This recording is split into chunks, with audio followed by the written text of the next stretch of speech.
ఆ స్టేట్మెంట్ ఉంటుంది. సో చిరంజీవి నాకు ఎప్పటికీ చిరంజీవి. అఫ్కోర్స్ ఆయన ఎదుర్కొంటే చిరంజీవి గారే అని పిలుస్తాను. అప్పుడు చిరంజీవి నేను ఫ్యాన్ అని చెప్పను. సో అది చాలా సిన్సియర్స్ ఉంటుంది.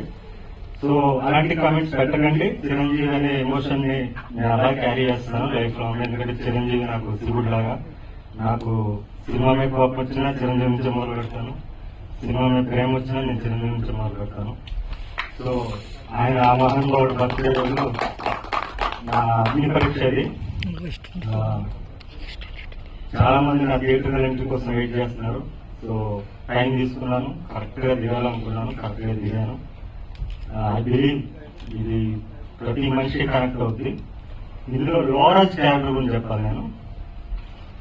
నేను ఇప్పుడు మీ టీజర్ చూసింటే క్లాస్ వర్క్ అయినది. నేను ఒక నారాయణగూడలో హాస్టల్ ఉండేవాడిని, బాయ్స్ హాస్టల్ ఉండేవాడిని. నేను ఒక గవర్నమెంట్ క్లాస్ ఫ్యామిలీ నుంచి వచ్చాను. ఆ హాస్టల్ ఎదురుగా ఇంట్లో ఆర్టీఓ ఉంటుంది, బాగా డబ్బులు ఉన్న వాళ్ళు. అతనికి ఒక కొడుకు ఉండేవాడు.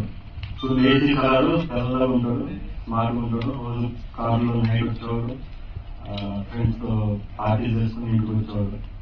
నేను అక్కడ అప్పట్లో క్రికెట్ ఆడేవాడిని, షాడో ప్రాక్టీస్ చేసేవాడిని హాస్టల్ ఫ్రెండ్స్. సో ఒకసారి పిలిచాను, పిలిచి ఏంటి ఏం చేస్తున్నావు, ఇట్లా ప్రాక్టీస్ చేస్తాను అంటే నేను క్రికెట్ ఆడదాం అనుకున్నాను, దానికోసం నేను కష్టపడుతున్నాను లేదంటే మీకు యాడ్ ఏం చేస్తాను మీకు చెప్పాను. ఎంత ముందు వాళ్ళు అని ఆయన ఒక స్మైల్ ఇచ్చాడు. ఆ రోజు అనుకున్నాను వీడు నన్ను ఫ్యూచర్ లో ఇలా చూడాలనుకున్నాను. అక్కడి నుంచి